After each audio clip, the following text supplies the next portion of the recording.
এই মুহূর্তের সবথেকে বড় খবর, ভোটের আগে মমতা বন্দ্যোপাধ্যায় এবং অভিষেক বন্দ্যোপাধ্যায়ের ঘুম উড়িয়ে বড় সিদ্ধান্ত জাতীয় নির্বাচন কমিশনের। এবার নিয়ম ভাঙলেই গ্রেপ্তার, গোটা রাজ্যে নিষেধাজ্ঞা জারি করছে কমিশন। কি হয়েছে চলুন বিস্তারিত দেখে নেওয়া যাক। তার আগে আপনাদেরকে অনুরোধ, পুরো ভিডিওটি দেখুন। ভিডিও ভালো লাগলে লাইক, কমেন্ট, শেয়ার এবং সাবস্ক্রাইব করতে একদম ভুলবেন না। চলে আসি বিস্তারিত খবরে। ভোট শুরু হতে এখনও দিন 20 বাকি। ইতিমধ্যেই রাজ্যের বিভিন্ন জায়গা থেকে অশান্তির খবর আসতে শুরু করেছে। এমনকি কলকাতায় সিও দপ্তরে গত মঙ্গলবার যেভাবে বিক্ষোভ চলেছে তা নজিরবিহীন। মালদায়ের কালিয়াচকের ঘটনায় এনআইএ তদন্তের নির্দেশ দিতে হয়েছে কমিশনকে।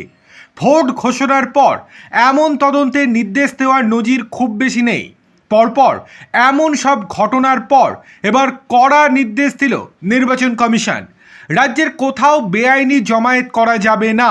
নির্বাচন কমিশন সূত্রের খবর, বৃহস্পতিবার থেকেই রাজ্য জুড়ে বেআইনি জমায়েতের ওপর সম্পূর্ণ নিষেধাজ্ঞা জারি করা হয়েছে।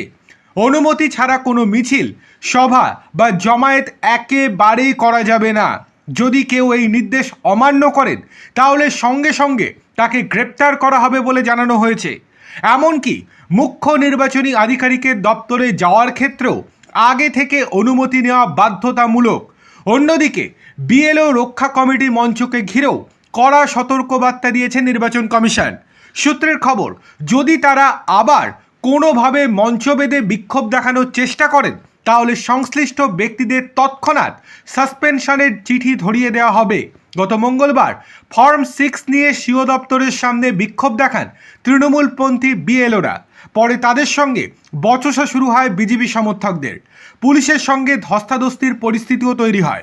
ব্যারিকেড ভেঙে প্রবেশ করার চেষ্টা করেন বিক্ষোভকারীরা। পরে কেন্দ্রীয় বাহিনী পরিস্থিতি নিয়ন্ত্রণ করে। অন্যদিকে বুধবার মালদহে এসআইআর কাজে দায়িত্বরত 7 বিচারককে 6 থেকে 7 ঘন্টা আটকে রাখার অভিযোগ ওঠে।